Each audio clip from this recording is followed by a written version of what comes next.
Zaraki has a big giant axe and crushed the rock with it. Good night, everybody! Now, what kind of review would that be? Let's go.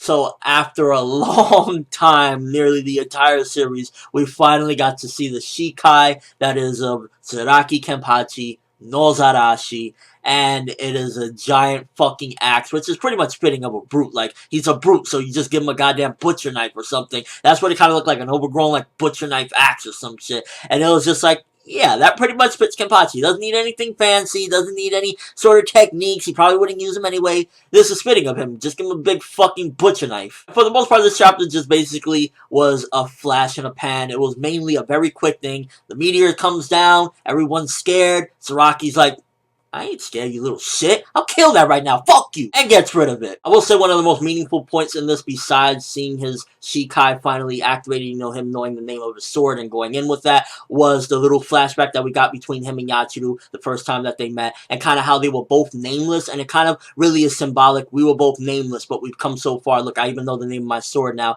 and I felt that that was the most powerful, aside from, of course, the Shikai moment in this particular fight, for that matter, not only just this chapter, because it really just shows Zaraki's come a long way from just being this brute in alleys, slashing people up, to he's more of a sophisticated person, I would say, to an extent, of course. I'm not saying Zaraki's gonna say, greetings, I'm not saying anything like that, but he's definitely come a long way from where he was, likewise with Yachiru. I definitely appreciated that moment, aside from, of course, the whole Shikai situation, but that was one of the most important moments in this one, because it really just added to the whole situation of him learning his Shikai's name, and just overall the situation in general, like, fuck you, Gremmy, we know our name now. And I found it pretty hilarious how everyone was just scrambling in the beginning of the chapter. You see Renji there like, yo, am I dreaming? Instead of saying, yo, am I dreaming? How about you go up there and try to fucking stop it? You know what I'm saying? Don't just say, am I dreaming? Good old Renji. At the end of the day, Renji's gonna be Renji no matter how far he's come. It's just like, he does some silly shit sometimes. Like, if you see a meteor coming down, don't say, am I dreaming? You fucking get up and do something. And that's what Zaraki had to do. And it was pretty weird to see, like, Oswald saying, hey,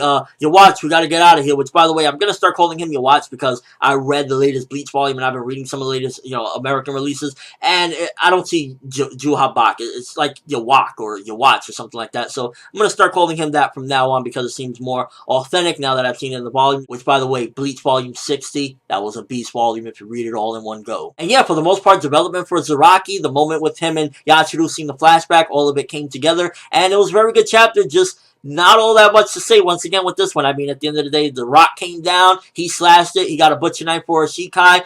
It only makes me curious if he ever does go Bankai, what the fuck that would be like, unless that is his Bankai, which he didn't say Bankai, so that's more than like, 100% sure that that's the Shikai, which, again, if it's Bankai, what the fuck would that be, like a skyscraper axe or some shit? And at this point, since we're so far in the series, I doubt we'll ever see his Bankai. So overall, gonna be a very quick one today. Very good chapter. Zaraki finally did his Shikai, knocked that meteor down. I would have liked if he would have slashed not only through the meteor, but through him as well, like Gremmy, and just called it a day. Because at this point, Gremmy, you played your last trick, bro. Zaraki seen right through you. You're a piece of shit, and you're done. So, like, I hope in the next chapter, this fight with Gremmy is over. Because at this point, what else can Gremmy do? He's just like, he's a cunt. I mean, at the end of the day, why doesn't he?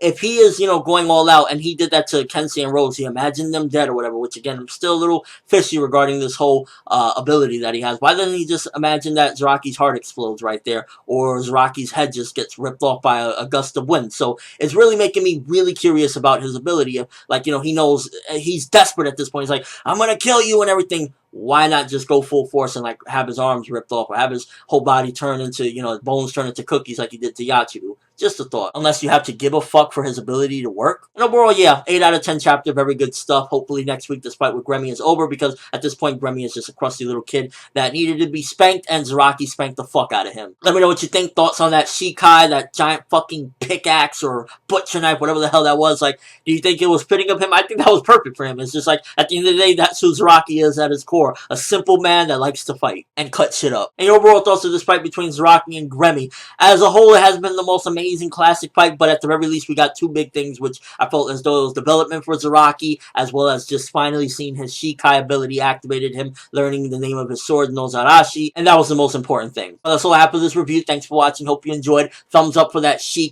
Zaraki finally getting there, as well as that moment of him thinking back between him and Yachiru, because I felt that was powerful as well, and it helped to amplify his character. I'm ForneverWorld, and as always, people, have an awesome day.